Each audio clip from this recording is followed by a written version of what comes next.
welcome to another episode of Tales of Teyvat, a Genshin Lore Podcast. Last week, we talked about the beautiful Ayaka, suspicious Ayato, and debated wet socks to no end. This week, we're going to be discussing Mona Megistus the Astrologist. Additionally, I want to remind travelers to visit talesoftevat.com to see visual representations of the lore mentioned during today's podcast. Your guides have put them together for you to make things a little easier to understand. On our site, you can also find some awesome goodies, including artist spotlights from the community for each episode, wallpapers for download, and a way to check out some of our favorite Genshin merch. Finally, feel free to email us at talesoftevatpod@gmail.com to let us know what you think of this week's episode and what topics you'd like to see in the future. Unfortunately, I'm not an astrologist though, and I can't see the future of Mona in this game, because I think Mona's going to be really important. But before we get too far ahead of ourselves, let's talk a little bit about astrology as a whole in the game.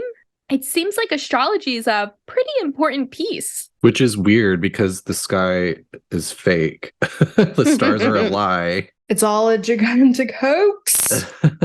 Maybe that's a way to confuse people, keep them under the spell. I mean, we do have the constellations being pretty much a second aspect of all of our characters, and that having hidden meaning or some just cool references. And I know in that first event in 1.0 or 1.1, the Unreconciled Stars or Dream, whichever the fuck that none of us played, we have a meteoroid, aka a star falling from a person's constellation crashing down. Can I be a real big geek and not tell you that a meteorite's not a star? Oh, what? Well, yes, they called it that, and then it turned out it was fact a star. This is going to be the science geek of me. I didn't know that.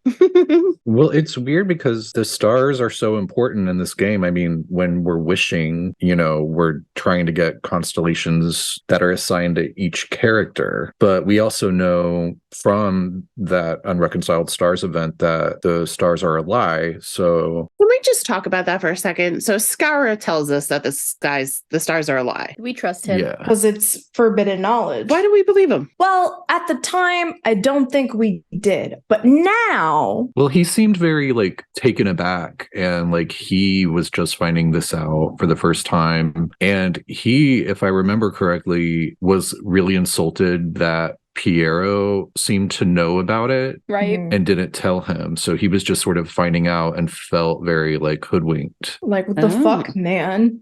You sent me out here to do what? And you didn't even what? Another point too with the constellations, you guys were saying how everyone has a constellation. We pull for different stars on the constellation to get their skills up. And Mona is actually very aware of these constellations, which is interesting too. I wonder if there are other people in the game that are aware that everyone is kind of blessed with a constellation. I know Mona has a voice line about Cleese and says that it's very lucky. Cleese very blessed to have a lucky constellation. I mean, it is a rabbit, right? No, it's the clover. Oh, no, it's a clover! Right, it's a 4-leaf clover. Yeah. Don't worry. You were thinking amber. I got you. Also lucky. But yeah, astrology seems to be a big part of this game. And it's interesting because with Mona, she's able to scry and read people's powers through hydromancy, I believe.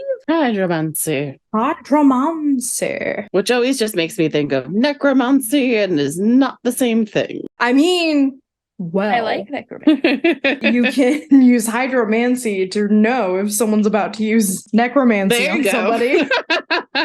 I like the fact that she uses the reflection of the stars into water to see into those things. I don't know why. I just thought it was really neat. And I don't know if it's because she can't just they're right up there. She could just look, but she looks through the water instead. Well, maybe she knows that in fact the stars are fake, and so when you look in the reflection of the water, you're looking at the actual. Maybe. I will say hydromancy has been a legit thing since probably before the 16th century. Can't remember exactly. I think it was a Jesuit, M.A. Del Rio, talks a lot about several different methods. But basically, it could either be like you're looking into the water, analyzing the flow or ripples. I found something funny on the wiki, because of course it was a wiki. There was a Germanic tribe that threw newborns into the Rhine River. And I was like, Rhine? You don't say. Like Rhine daughter? Maybe. I just thought that was freaking cute and like funny. It's really cute. They threw the babies in the river. Yeah. It's like, just here, have a good dunk and be christened on this Easter evening. Drown. That's how they dealt with our orphans. But I do want to just backtrack. You were saying how Mona uses the water to reflect the constellations, which is also super interesting considering the sky is fate. I know we've talked about it before, but maybe we should jump a little deeper into Unreconciled Stars. I know in our Scaramouche episode, we kind of took a deep dive into it, but why don't we look at it more from Mona's perspective? I will say the reflection, like looking at the reflection in water, it could just be a nod to how scrying within a mirror works, because the mirror is a reflection and it's also part of divination, but it can also be kind of like opening a portal or like scrying into the future, to the past, to like another plane, stuff like that. And in that case, when you scry into a mirror, you're always looking at the reflection. I didn't know that. That's interesting. It's so weird though, because if Mona is using, the stars to read people, but the stars are a lie, like how can the stars be fake or a lie, but then you can also use them to tell the future or see the truth of the world? Yeah, especially since Mona's things have been proven as true. It's not like she's saying these things and they're never coming to fruition. Right. The question is, are we just in a snow globe with clear glass where we can see the actual sky but can't actually touch it? Right. Like full Simpsons moment happened. Or, is that a part of the human realm being created on top of the light / elemental realm? Is that there's this layer of, fake stars that everyone sees? I mean, we talked about the sky's butthole last time. And so, I don't know if it's just meta or what, but it's like this actual stars do look very fake. Right. Not sure if that's intentional or not, but it's really weird that the constellations do seem to be tied to a person's fate in the game, but then we're also told that the stars are a lie. Maybe it's a fate that's already written out. So where Mona's kind of looking at it and being able to see these things, and we have these constellations with all these characters and all these people, maybe it's already kind of laid out on a path. So she's kind of still seeing places, but it's just already been instead of something that nobody knows about, there's like a divine author. Right. Too, we've talked a lot about like filth of the world with the yakshas. How dare you call me the filth of the world? No. Oh my god. I can't believe it. But no, you're beautiful. Tip is our shining diamond. No filth here. But in Teyvat, there's a lot of filth. And we've heard a lot about that. And we talked about it in some of our past episodes. But I think the yakshas are a good example of that. They have the filth of these enemies, like the dead gods or the evil monsters. Like they have this layer of filth on them. And we've talked about it a little bit with the ley lines too. So I wonder if there's almost like a thin film of filth covering Teyvat too and keeping the stars from us. Like all the sins of the world. Like an ozone layer that's been filled with carbon monoxide. Yes. An ozone layer filled of sin. The entirety of Genshin is actually just an allegory for climate change. Oh no. I would believe it. I would believe that, actually. There is a subtle theory that people have thrown around in the Genshin community that the whole world of Teyvat, the word Teyvat means boat or ark or, a vessel of some sort that, can float on water. There is actually like a piece of the lore that talks about when the ark was opened, by the way. Yeah. Ooh. If you look into the primordial one, that's like a line within the game lore, is that, when the ark was opened. Was Indiana Jones there too? I'm just saying, if Teyvat means ark, and I know we don't want to get into Honkai, but there was a ship that was sent out from the Honkai universe to find a different world to populate. So that's one of the main theories about Honkai's connection to that. And they said that in the manga of Honkai, and the arc were 2 stars. Oh, interesting. But we didn't find Teyvat. Well, anyway, let's backtrack. And anyway, We'll do a the World of Teyvat episode eventually. Please! History! Let's do it! Let's backtrack to Mona, our girl here today. We were talking about Unreconciled Stars. And like I said, we've talked a little bit about this, but basically Scaramouche has been sent to investigate these meteors that have been falling from the sky. And we happen to also be involved in this with Mona. I don't know if it's like we run into Mona. I'm not 100% sure. I don't 100% remember the storyline. So if anyone wants to intervene, please do. Oh, wait, when we meet her in Leeway? When we meet her in Unreconciled Stars. yeah, on the beach. I think her character story came out before this update because when I was looking back at like a playthrough of like just someone who had filmed them playing the event, it seemed that Mona had already established herself in Mondstadt. During Unreconciled Stars? Yes, think so. Interesting. Okay. Because we meet her in her character story. She's going through Leeway to try to get to Mondstadt because her master,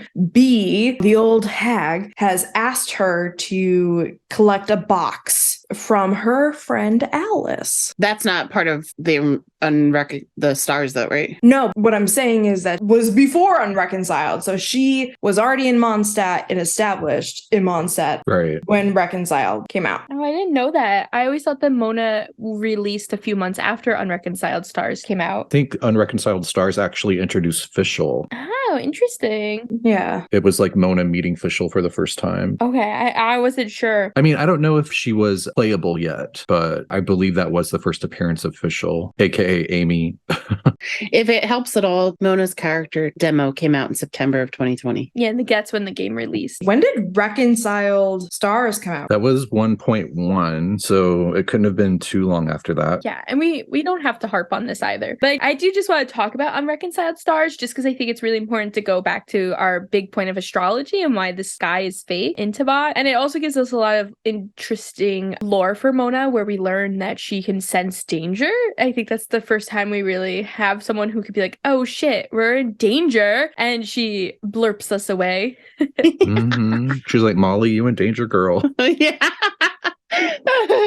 She blurps us away. Blurp. But I know we talked about Unreconciled Stars a lot in a previous episode, so I think it's just important to know that in that event, which you can no longer play, but you can view on YouTube, we can link to it on our site again, but Mona and Skara realize that they are not following meteors that have fallen to the ground, but they're actually parts of a constellation, and they're part of a guy's constellation who has passed many years prior, which I also think is interesting that the constellations are staying in the sky for so long. And it kind of goes back to all the timey-wimey shit happening in Teyvat. It's like, why is this dead man's constellation still up in the sky? Can I throw out a weird theory? So we know for a fact, well, okay, we don't know for a fact, but we do know that those confirmed to have constellations are vision holders or people of significant importance. I thought possibly our vision holders, when they pass on, are there constellations in the sky kind of like a way to honor them as heroes or vision holders themselves? Kind of like how in Greek mythology you have heroes in Elysium in a very like cushy afterlife, and maybe when there's parts of the constellation fall, maybe that's like they're gonna be reincarnated or they're coming back to the world for some reason. It's stupid to like go that deep into it, but like what if? No, I think it's a great question. And it's also like, can a constellation be like passed down from one to another too? Like, is Jean the only one with a lion? What if, oh my God, what if Vanessa had the lion fang constellation, right? Gorgeous lion. And then maybe at one point, either during conception or birth, you never know, a part of the constellation fell and Jean was born. I mean, the whole act of wishing in this game is confusing. Like when we wish and it's shown as a falling star. A shooting star. Because it's not a falling star. We know it's it's a shooting star at least, but we can assume it's falling. Like, are we supposed to take that as like a star is literally falling out of the sky? And that's what what gives people their power? Like, is it tied to the granting of a vision? That would be really cool if you found that out, right? Like every time a star falls from the heavens, someone is blessed with the powers of whatever. It goes to the phrase wish upon a falling star or wish upon a shooting star. Mm-hmm. Which is, I mean, it's very poignant that we call them wishes, that they are wishes. They are in the form of these like intricate stars connected in like a cute ball. It's almost like a gotcha ball, if you will, but it's fascinating with how far in depth wishes, wishing, and stars become, because we look at the summer event, we look at Mona, we look at Unreconciled Stars, which many people have said this should have been a damn Archon quest, and I fully agree.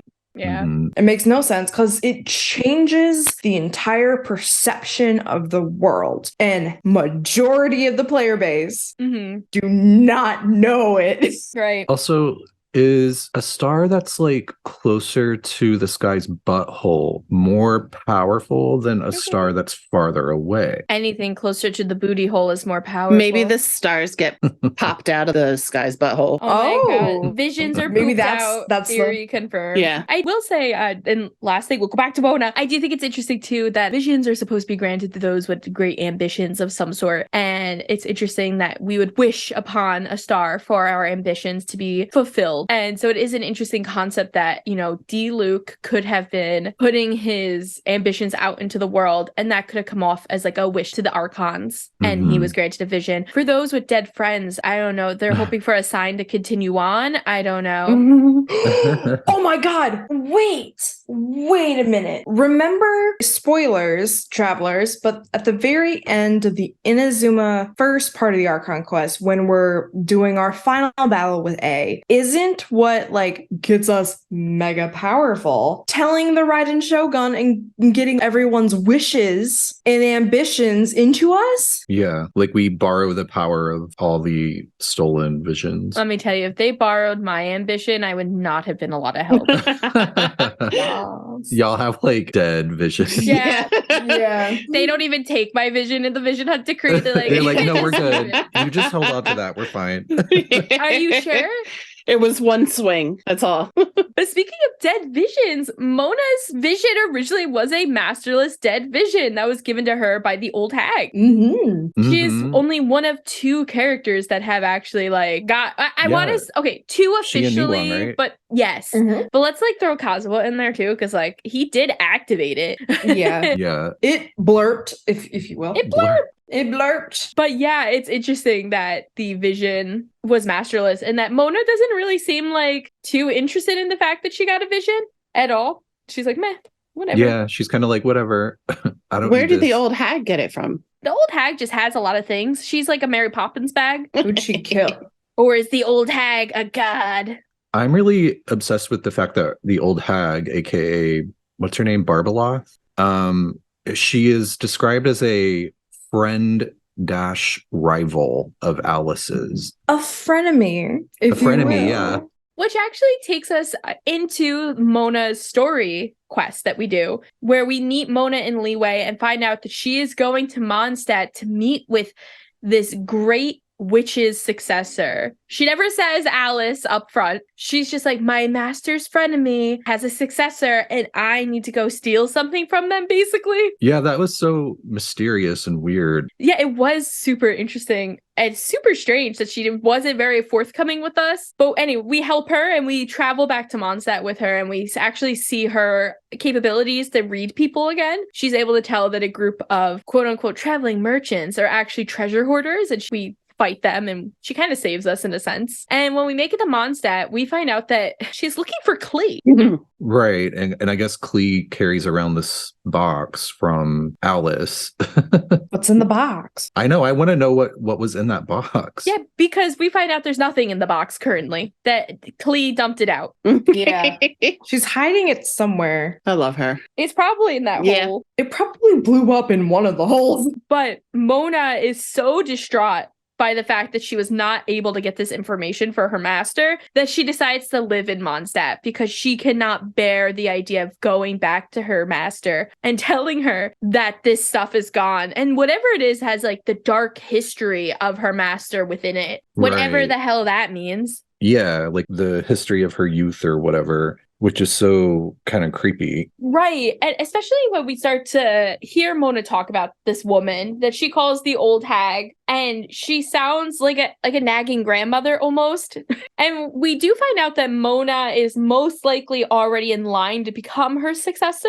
It sounds like she is like her pupil, her descendant, and Lisa has a voice line that makes it sound like Mona may already be involved with the Hexenzirkel. Yeah. Yeah, and the Hexenzirkel is the group of powerful witches and other fair ladies that has come up a couple of times. And it was Windbloom, when the recent Windbloom, we actually got a little bit more information into the Hexenzirkel and got to, have a little bit like more of a one-on-one with them. But we do know that they are some important women, including Alice and the old hag. Yeah, so maybe we take a second to talk about the Hexenzirkel. So we've heard that there might be like a high society of witches. And we know that Lisa mentions that pretty early on in her voice line about Mona. She says that Mona is an excellent mage, but I'm not a part of the Hexenzirkel. The idea of Irminsul exploration and formal tea parties just leaves me cold. So in Windbloom, we definitely learned about the latter. There's a lot of tea parties. They have like an island in the sky where there's a giant tea table and they could sit down and have tea, and there's like a little lamp where they can communicate with each other and people who can't make it. Which is amazing. Just put it out there. Mm-hmm. I know we get to hear some voices in that event as well. And it's very confusing because we hear 3 voices, quote unquote. They're supposed to be the voices of Alice, the old hag, and Gold. Gold, aka Ryan Daughter, who is Albedo's master. So we hear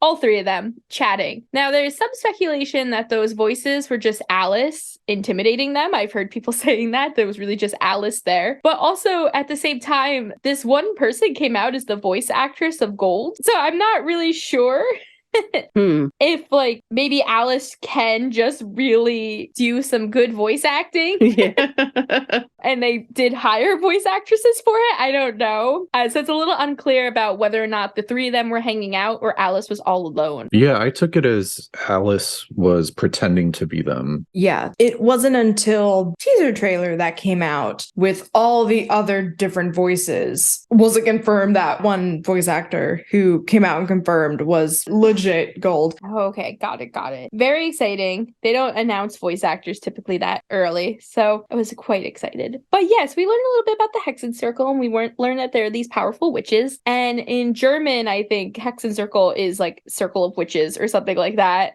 which is fun because it makes you think that maybe the Hexenzirkel started in Mondstadt as well, especially since Alice has left Klee in Mondstadt, so that's one witch related to Mondstadt. Technically, Gold left Albedo to Alice and then to Mondstadt, which is interesting. And then you also have the Boar Princess, the author, I should say, of the Boar Princess, which is a book that you could collect in Genshin. Anderson daughter. Yes, she's also from Mondstadt, one would assume, because the Boar Princess is about like a dragon spine situation, from my understanding. So it's interesting that a lot of these people are from Mondstadt, and you have like the German pulled into it. So maybe that's a hint that it's mostly a circle of Mondstadtian powerful witches. Also interesting that Lisa is not involved.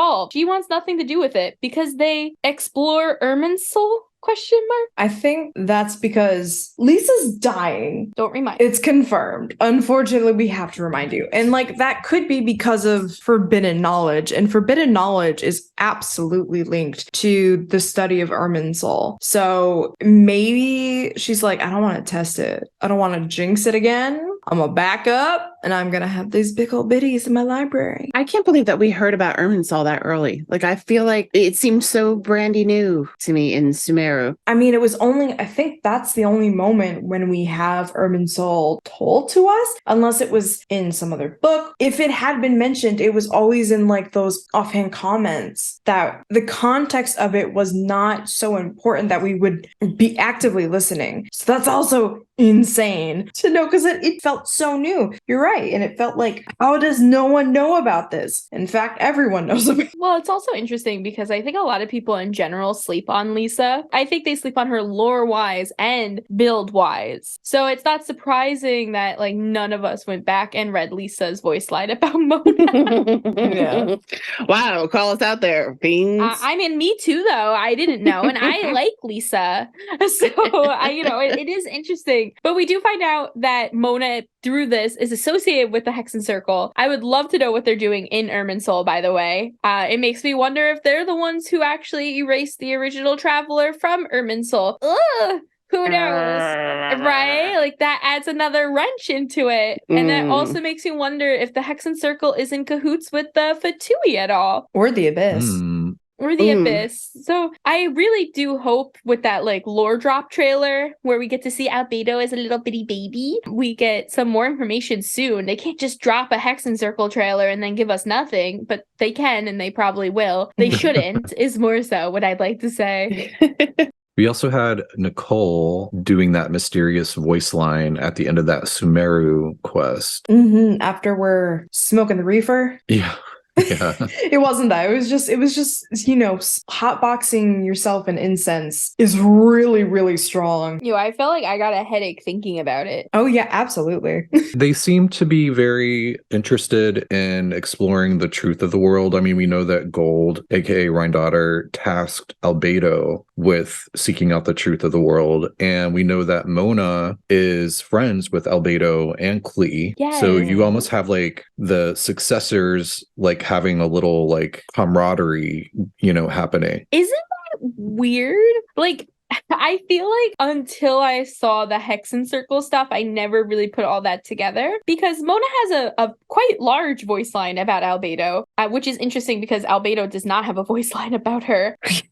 I was so surprised by that, to be honest, where Mona is basically like, yeah, I hang out with Klee and Albedo because they give me free lunch, but right. I also hang out with them because Albedo and I are on similar, like, missions. And she does say how nice it would be to not be as constrained as she is. Like, she feels like Albedo has more free will in his research than she does. And I don't know if that's because she feels like confined by the astrology part. She gets very upset about the brute honesty that she has to have in it and how she kind of has to tell people that they're going to fail sometimes. And it honestly makes me think of Bruno from Encanto, where they're like, he told me my fish was going to die and then he did.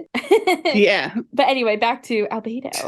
Wait, if he doesn't have a voice line at all about Mona, then who is Mona talking to? Well, I don't think it's Suspado. Did he just like forget about Mona the second she's off screen? I feel like he doesn't see it as a significant relationship as much as that is to say. Whoa. He's just not that into you, girl. Like, Mona's almost like looking up to Albedo and is also kind of hanging out with Klee because she's like, fuck you, Klee. Where's this book? Where's this box? Where's all the But shit she's from also the box? like, can I get a free lunch? Yeah, literally. And Mhm. Albedo's got all sorts of money from his paintings, so he don't care. But so does Mona, though. Well, not from the paintings. Well, that's true too. Mona has money that she immediately spends. Did y'all know that she has a job? Yes! No, I So- didn't. Actual job. So I have always theorized that Mona is originally from Fontaine. That was because, like, she was walking through Leeway, and I'm like, what's close to Leeway? Fontaine. From at the time. Supposedly. I was so confused. I was like, it is. But also because her master is stationed somewhat in Fontaine. And then you find out she writes a column about astrology for the Steambird, aka the newspaper in Fontaine. Right. I'm confused. You said we know that her master is located in Fontaine. Where do we learn that? Maybe I'm just willing it. I lied. Yeah, I was wondering the same thing because I couldn't pulled a tell if she's from Fontaine or Leeway because I thought it might be Leeway. Like, I feel like it's unclear in the lore. I'm gonna be honest. I feel like none of these witches are from anywhere, and they're just like vibing out in space somewhere. They're all descenders. It's just interesting because it's like, we find Mona in Leeway. What I always assumed was the home of her master. But not for nothing, if the master wanted, she could come find Mona. She's only a hop, skip, and a jump over in Mondstadt. Like, she's not far. And she could probably read the future somewhat of where Mona is. And she probably saw the fact that Mona wasn't even going to get the answer she needed right away. Yeah, like, where is Barbeloth? Where's Alice? Where's Gold? Yeah, where are these damn witches? Maybe they're all in the fucking abyss. And that, like, leads you to another question. Maybe they're in the abyss, but maybe they're in Irminsul. Like, what are they doing? They're just stuck there. They kind of imply that Nichole is in Irminsul. That would make sense. She's like the one that will like randomly intervene in world events. Yeah, she only cares about big world things. So like people alt deleting themselves from Irminsul's memory. I mean, she chilled with that. Yeah, she was like, you know what? Good riddance, Scaramouche. Well, I mean, for Scaramouche, but I mean, for Ruka Devada, I think she had a little bit more of like, ooh, I might need to step in here. Nah, she also just let that happen. She don't know shit. She might be there, but she ain't doing nothing. Nicole's really just sitting there eating popcorn. She's just like, how the hell did I just get the name Nichole? She's so shady. What? Nicole? Like, you have all these witches with cool names. I mean, I guess Alice's name isn't like the coolest, but like... Okay, but they're all references. So like Rhine, daughter, and gold. I mean, gold is specific in alchemy, in alchemic formulations for very specific reasons. Well, we can go into that in a full Rhine, daughter, and gold But and what does Albedo Nicole episode. signify? Yeah, Nicole signifies Nichole little is white girl. derived from Nike, aka the goddess of victory. Also the daughter of Athena. No, this is all this, like, they're all either from Greek mythology or from fairy tales, because we have Alice in Wonderland. She's going around Teyvat, you know, on a little adventure. We have Anderson daughter, who wrote the fucking Boar Princess. That's Kristen Anderson, who wrote the Snow Queen. It's literally that. So what's Barbeloth? Interesting. Yeah, what's Where's Barbeloth? Barbeloth? Oh, actually, it comes from Barbelo, which technically the first imitation of God. So it's second to God in the Gnostic faith. That's where that's supposed to come from. So they're either from mythologies of different cultures or different religions, or from fairy tales, and or I wish they just named her Nike, because I could be like, just do it. it would have been too easy, because it's not just that it's Nike, it's that Nike, in the aspect that Nike is the daughter of Athena. Athena is the goddess of wisdom, specifically on military tactic. She's kind of like the epithet of that, more so. It's weird. Anyway, Anything's better than Nichole. No offense to the Nicoles of the world, but I do know a Nichole. But is it with an H? Yes, it is. And I see H. And I see H this how. No, I'm kidding. But yeah, so okay, awesome. So we've covered a little bit about the Hexenzirkel, and I think there's a lot more that we could dive into there, but let's pause the brakes on that for now. And let's actually talk about some of the other relationships that Mona has. We talked very briefly about her relationship with Albedo, and I would like to say one more thing on that. For most of Mona's voice lines about people, she talks about their constellation. And in Albedo, she does not. And I don't know if that's on purpose. I don't know if she's ever actually tried to read it, considering the fact that he's made of chalk and he's made of fake shit and he's not real. You think she would like mention that in her voice line about him? What's she hiding? I don't think she's hiding anything. I think she would have already known, because her master is frenemies with Alice and Rhine daughter. Well, we don't know if they're frenemies with Gold. We do know they're like with Alice, but we don't know anything about. I'm just saying the possibility. They do know each other, and we do know that the people of the Hexenzirkel do know each other. That's true. If not quite well, they... Wouldn't she still be hiding something? Because what does that have anything to do with him not having a constellation? Well, he has a constellation. No, I mean, I'm sorry, her not talking about the constellation. That still then leads me to believe that there's something within the Hexenzirkel that's like, just don't let anybody talk about Albedo. Or let's not talk about Bruno, just to pull it back to get in context. No, Albedo's Bruno. Maybe everyone's scared of Gold. I mean, I mean, I'm she scared is of her. the great sinner, right?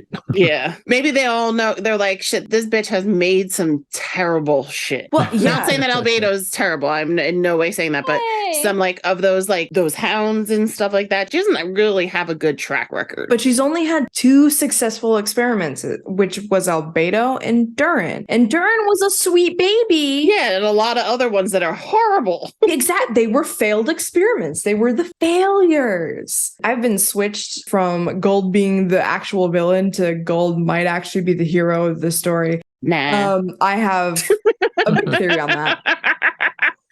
Thank you, Ashikai. I love all your videos, especially your Hexenzirkel one. I was going to say maybe, because I don't think everyone knows that Albedo is not human and is made of chalk. Well, yeah, that's where the question comes into, like, does Mona already know? I think Mona would have already known because of her relationship with Barbaloth or B. And I think perhaps she's keeping that secret. So she doesn't want to say that he doesn't have a constellation because then that calls into question, well, what's wrong with him? She's hiding something. Exactly. Little does she know, we already know. He told us. But Albedo and Cleoside, Mona has some other relationships that are pretty interesting. A small relationship she has that I'd like to take note of before we jump into the princessin, because that's like a big relationship, is actually with the Goth family. So a lot of us might know the Goths as the owners of the Goth Hotel, but the Goths have a little bit of history in Mondstadt, and we won't get too much into it. There's a son that's trying to date a girl from Springvale, and the dad's not supportive of it. But then we also have Mr. Goth, who is renting out a room to Mona. And sometimes one of your dailies in Mondstadt is to like chase Mona down for her rent. Yeah. So I think it's interesting too that she has established some like NPC relationships in the game too. Yeah. And that includes actually with Fischl's family too. She does talk about how Fischl's mother makes the best cold cut platter ever. The cold cut platter is my favorite little like tidbit. Like it's so silly and so out of nowhere that Fischl's mother makes a good cold cut platter. And I don't know if that's like a dig to her not being able to cook because she can take deli meat and slap it on a I mean, look, Mona is seeking out free food wherever she can find it. We also find out about the cold cut platter during this past summer event in 2022, which is where we also kind of find out that Mona does have some money. She's just also very frugal with it too. It's not that she's frugal. Yeah, she also spends it on a lot of like astrology stuff. Yeah, she like immediately, every paycheck, she immediately spends almost all of it on astrology supplies. I'm like, Ugh, why are they content. so expensive? Like, what is she Why are buying? wishes so expensive? I mean, would you insult your mother-in-law's cooking? Oh my god. Because I don't think Mona would, which is why she does what she does to be a good wife to her wife. Aw. I also want to say with the cold cut platter, like I don't really know what a cold cut platter is supposed to be. It's a platter of meats. It makes me think of like when you were younger and like you went to a friend's house or like you went to the beach with your friends and their parents would just put out cold cuts and bread basically and be like, make your own sandwich, go for it. Like, Yeah. Beans, you have just described a cold cut platter. Oh, lit. Okay, I want to Yeah. make sure. It's not as fancy as a charcuterie. No. Now No, that because then would that's be a cool. charcuterie board. Imagine that's actually what her mom makes. It's just these beautiful, fantastic charcuterie boards that you can Yeah. like, find in Mondstadt if you sell your like Animo. A cold cut sigils. platter is one of the foods that we can also make for. I forgot what it does, but it is one of our foods that we can make. Mhm. Isn't her signature dish like just a simple salad or something? It is. I'm sure It eating is. meat is like extravagant for her. It's also Fischl's signature dish. Okay. Again, they are wives. See, I don't go that far. To me, I know we have some problems with ages and things like that, but to me, Fischl is a teenager. Like, just because, like, she became the princessen because, like, she didn't make a part in the play, in the high school play type of thing. So to me, she's still young, But okay, so then how old is Mona? much older. I always assumed Mona was like 22. But they're the same height. Wait, we have learned that means nothing in Yeah. this game. Venti That's is why thousands I'm making a years old. point of it. it. That's why I made the point. Yeah, them being the same height doesn't make them the same age at all. I will say too, I've always imagined Mona as like an older cousin, like the cool older cousin who's like putting up with her shit. Yeah, and she's got to make sure she doesn't like get herself like in trouble or like thrown off a cliff. She's definitely like caretakery towards Fischl. Also, I think it's so funny you mentioned the salad bee because Mona's actually been known to eat mushrooms for a whole month just because she was so poor. Yeah. So it's like this bitch is out here eating like Tiff's worst nightmare. Yes. And probably getting high as hell too. She's probably eating the wrong mushrooms half the time. She really needs to hang out with Tignari a little bit. Yeah, and Kazuha. The three of them would have such a good time. Look, when you tripping, you don't get that hungry. But Mona actually did meet Kazuha in the summer event this year. And I know we've talked a little bit about it, but the summer event mostly surrounded Fischl. But we got a lot of background information on some of the other characters involved, including Mona. And we learned a little bit about her Bruno past, which was interesting. And for travelers who don't know, I'm referring to Bruno and Encanto, where the poor guy like also could see the future and people keep asking him questions and they come true and then they get mad at him, basically. Like he made it happen. But he's just telling them the pure facts. Mona kind of has a similar sentiment, which is really sad. She feels like she's often breaking these horrible fates to people. Yeah, and she doesn't like to sugarcoat anything, so she's just totally like outrightly just being like, oh yeah, sorry, dog's gonna die in a day. Isn't there a moment where she's also scrying of like, hey, do you know where my lost child is? And she's like, they're finna fucking dead, man. Oh my god, I haven't heard that one. I'm glad I haven't. I would I be so thought sad. that was the summer event one. It might have been. I don't remember. Maybe it wasn't a child. Maybe it was just like a long lost love. And it's like, it's something dark as hell. Because I remember being like, oh, that's dark. she deals with a lot of dark shit, which I mean, of course, if you're looking into the future, it's not all going to be rainbows and sunshine. Like, makes sense. People die. People, things don't work out as well as you want them to. And hearing that, I think anyone would react harshly. Unfortunately, Mona is the one who takes the brunt of it. It's like, she's like, well, unfortunately, your business venture isn't going to work out. Sorry, bud. He's like, you bitch. Fuck, she doesn't deserve that. She's just telling him how it is. That's true. It's sad. It's really very sad. And she has told us a lot about the constellations of like people we know, right? Like the futures of the people around us kind of. And we haven't seen any of these depressing stories from them, which is also curious. Yeah, I mean, I wonder how much she keeps to herself, just out of protection for herself.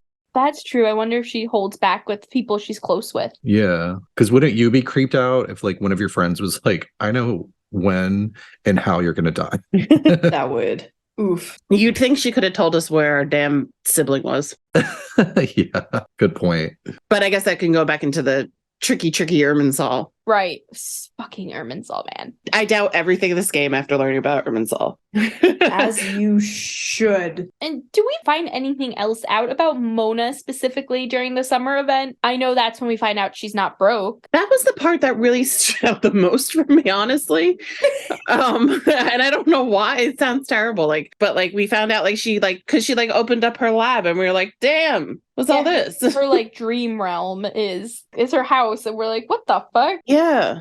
But I don't think we learned much about her. We learned much about her backstory or family or anything like that. Like we did with Jinyan in that one. Yeah, I think it was just the inner dialogue of how troubling and sad her skill is. Her really existence is. Divination and scrying, not all that it's cracked up to be. Right. We know for sure that she has a semi quasi family in the old hag, because that's her master and I guess the only mentor she's had. She definitely follows the found family trope that we love. We love to see it. Yeah, it's big in Genshin. Mm-hmm. I mean, it's top tier.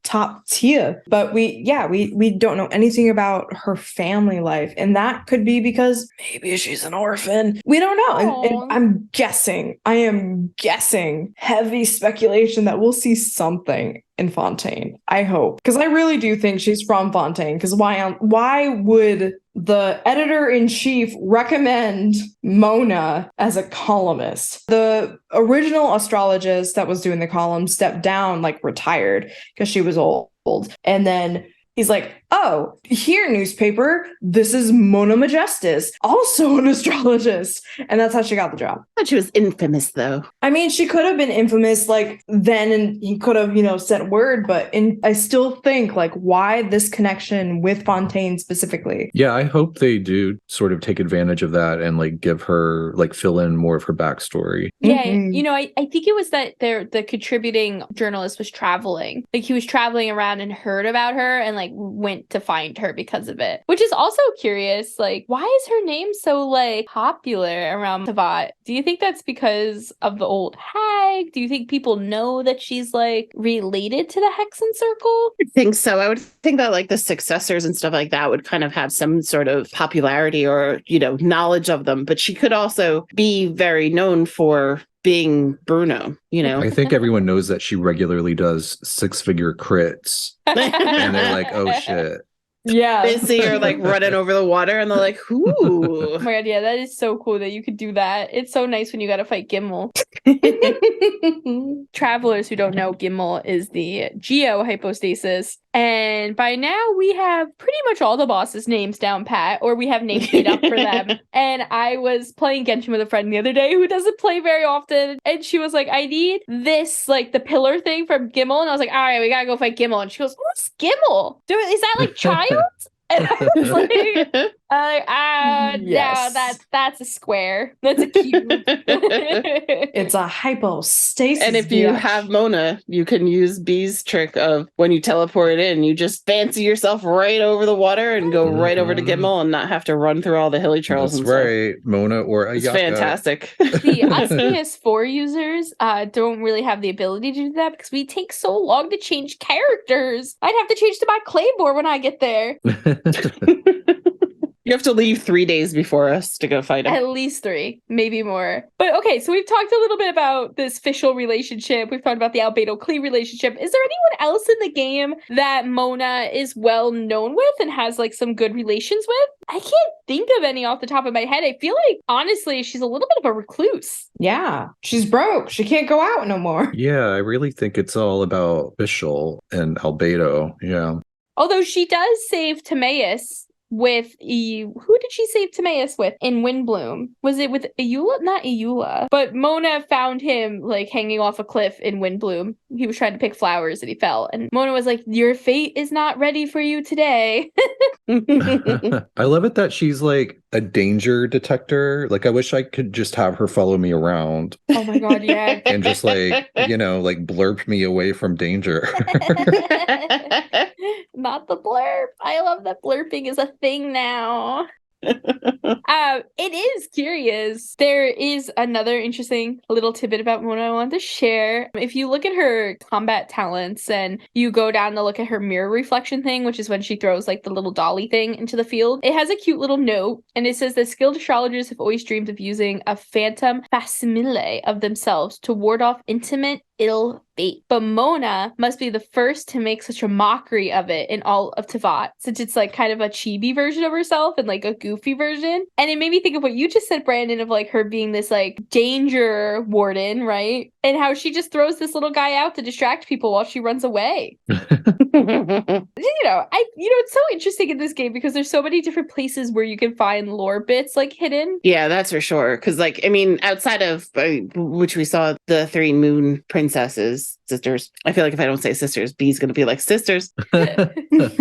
We found out with that. I mean, even there was so much that we just found through books and stuff like that. Even if you go back to last season when we talked about the Viridescent Veterer, a lot of it is just in these little tiny little pieces, and it's really amazing. Like, I imagine that the people who write the story in Genshin have this like room of like 1,000 post-its with like lines going back and forth. Oh my God, kind of like that meme of Charlie from It's Always Sunny in Philadelphia when he's like trying to connect all the stuff around. I honestly imagine that as us on a regular basis. We are, Charlie. I mean, I feel like you need that just for Scaramouche's storyline alone. Oh my god. Seriously. And speaking of, I would be really curious to see like how Mona gets along with Wanderer now. You know what I mean? Like, because remember when we first meet Scaramouche in Unreconciled Stars, Mona is immediately like, danger, danger, and like blurps away. First of all, she can teleport other people with her magic. Yeah, what the fuck? I would be really curious to see her have an interaction with him now that he's, changed Irminsul. Yeah. Mm. See what her natural instinct is. Right. To beat the shit him. out of him. Like, how does that change the fate? Right. Yeah. Is he still going to set off her danger detector? Stranger danger. Well, that's also another very popular Mona ship, Oh, yes. The Really? big hat. The big Big hat, big hat. Yeah. Oh god. They wouldn't be able to kiss. The hats would be in the way. Well, yeah, but we could take our hats off, guys. Kazuha is going around stealing everyone's hats anyway, so it doesn't matter. The hats stay on during sex. No, Kazuha steals everyone's hat. I hope you all have seen that meme. I will send it if you haven't. But Kazuha is stealing everyone's hats, so they're good. It's just like Kazuha has pulled a Doug Dimmadome, but instead of one hat, it's just a tower of hats. I'm Kazuha from the Doug Dimmadome. I just love the idea that like Mona is kind of like this like very like dark academia like aesthetic vibe about her, and then you got emo boy like Skara. I like them as a couple. I'm here for it. Oh, okay. She's shipping it, y'all. I do. I definitely Oh my ship God. it. It's hard because that's the only. I mean, I don't know. I'm like 50-50 on the Albedo Mona ship. Like there are days that I want to like it, and then I'm like, but nah. And then Mona official, I see them more as like cousins, which is very specific, but I do. And Mona Skara, like I can vibe with that. Out of the three like main ships I know for Mona, that's the one I really go for. It's hard though because Skara Child is also a good ship. Really? Are a child? Oh my god, yes, Skara Child is a huge ship and they give off golden retriever black cat energy. Oh, they do. It makes me think of, I don't know if any of you have watched it or seen anything about it, but there's a newer anime that came out called Buddy Daddies. Yes. Oh. It's basically about these two like assassins who accidentally end up adopting a child, and It's Spy X Family, but gay. it's a little different than Spy X Family, but yeah. Okay, but the concept wise. Why is it still pretty different? But also that's because I really like both of them. Anyway, in Buddy Daddies, the two main characters are Kazuke and Rei, and I might be pronouncing both of those wrong, but Rei is very much your dark, brooding shadow. He is the Skara, and then Kazuke is the child of the situation. He's like a blonde golden retriever boy, and that energy is so fun. So I like that idea as well. And also like Skara and Child are both murderous assholes. So that could be fun. Did you see the one with its Skara Child and Dodore? No, I don't want anything with Dodorite. I hate that motherfucker. Some hate people him. ship Dodore and Lisa together, and I'm like, I hate this. He makes me guess everything too. Him and Irminsul, a second case, everything in this game. It's like he's in every timeline. Shit, man. I hate him. Like I really like I think the other day I was talking with Brandon and Tiff about it. I was like, it is just so crazy to me that they threw a character like Dodore into Genshin, because now you have not only a mad scientist character where you have this fear that he could kidnap any of your favorite characters at any point and torture them, but you have characters who have gone up against Dodore at this point. You've had Tignari, you've had Kala, you would have Al-Haytham, you have Nahida, like you have these characters who have very bluntly been like, fuck you, Dodore, no. So it's like he could at any moment come and kidnap them, start torturing us, torture their loved ones. But also you have a character that has created segments of himself. And although we are told that segments are gone, who the fuck knows? And on top of that, we know that these segments can camouflage themselves as other people. So how terrifying is that? Like, how terrifying is Dodore as a character? Mm-hmm. Through the Caribou quest, through the Jet quest in Sumeru, I was just like, where is he? He's here somewhere. I know this motherfucker's gonna jump out of the nowhere. It's like we smell him. I smell some bullshit. I don't know. He scares the shit out of me. And I want to know what Mona thinks of him. I want her to read his astrology. She's like, y'all, if you don't kill him, we're all dead. That's what she's going to tell you. She's going to be like, if you don't figure it out right now. But anyway. Y'all finna dead. I wanted to talk about one other character real quick, and then we can jump into theories. But one more character that has some relations, sort of, to Mona is actually Layla. And while Layla does not know Mona, she, like, aspires to be Mona. Like, she has a voice line about Mona and everything, and she, like, looks up to her. And I just think it's really sweet, and I hope we get to see the two of them together. Yeah, that would be adorable. It's also interesting because when Layla was first coming out, a lot of people were like, is this like Mona's sister? So it's also kind of cute that she like, maybe she dresses like Mona. I could see that. That'd be so sweet. Question, is she originally from Sumeru? Layla, I believe so. I'm not 100% sure, but I think since she's a student in the academia, I mean, I know that means nothing, but she seems like someone who might have grown up in the area and like, you know, one of those like, you have no choice but to go to college type of things because we live right next to the college. Oh, God, yeah. I mean, from the speculations that are, you know, of media, right? We think Fontaine is both close to Liyue and to Sumeru. So maybe just like she's heard of Mona Megistus through the grapevine and is like, oh, I want to be her. I want to be her or be in her. I don't know. I want to be her. You know what? Fischl's about to have some competition. It is a cute little thing, like even with UC with like Kale, where she dressed like Amber because she looked up to her and stuff. So it'd be a neat little kind of thing to see again somewhere. But speaking of seeing somewhere, like, you know, what are you guys thinking about the future for Mona? What are you seeing in your scry glass? I really hope that, you know, she's sort of like the pathway to learning more about the Hexenzirkel. Agreed. Yeah. Because it really does feel like with Rhine-Daughter being involved in the Hexenzirkel, it leads me to believe definitely part of Endgame, definitely part of like either they're going to be allying themselves with the big bad or fighting against the big bad. Who knows?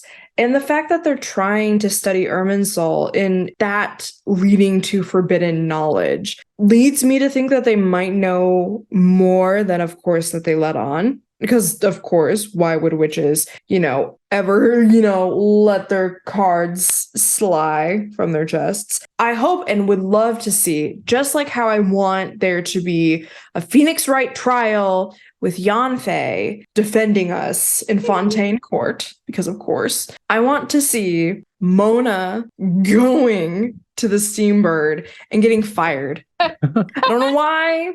I'm just like, in fact, you know, just not loving your columns anymore because really, I don't want to see that. I just want to see her in Fontaine and to learn more about her in Fontaine. Yeah, and I would love to see her have more interactions with Albedo and Klee. Yeah, absolutely. Yeah. Anything for Albedo content. I think B, though, I think you're very right, though, that she'll be like a direct line into us learning more about the Hexenzirkel. And I think it's going to become, especially since we did just have this bigger part of it kind of shown in Windbloom. It seems like it's going to be something that comes up, I would hope, very soon. But Mona would be the great little catalyst into it. And potentially maybe we'll see her turn into the successor or like have a little bit more of a close call into kind of taking over B's role. Oh, B. I didn't mean that B. The other B. Mona is not taking over B's role, but Barbala. the old hag. Barbala. Oh, I might just start calling you the old hag now. B. I'm dead. It fits. That's how I feel on the inside, so. I do think that's all the time we have for today. Thank you, travelers, for learning a little bit about astrology and coming down this Mona-licious path with us. If you had any thoughts or you want to keep up to date on the podcast, you can follow us on Instagram, Tales of Teyvat Pod, or on Twitter, Tales of Teyvat. You can also let us know what you thought about this episode and more by emailing us at talesoftevatpod@gmail.com. Next week, we are going to be talking about the grand old Aranara Odyssey, the first 9,000-year-long Odyssey in the game. Bring your popcorn and your pillows. Yeah, no pillows. No pillows. Bring your you need voice to get actors. settled in for a long journey. Yes, get cuddly, get your snacks. You're about to get some ass sores because we're going to be here for quite a while. Those little guys have a lot of details. But with that being said, safe journeys, travelers. We'll see you next time. Bye, stargazing nerds.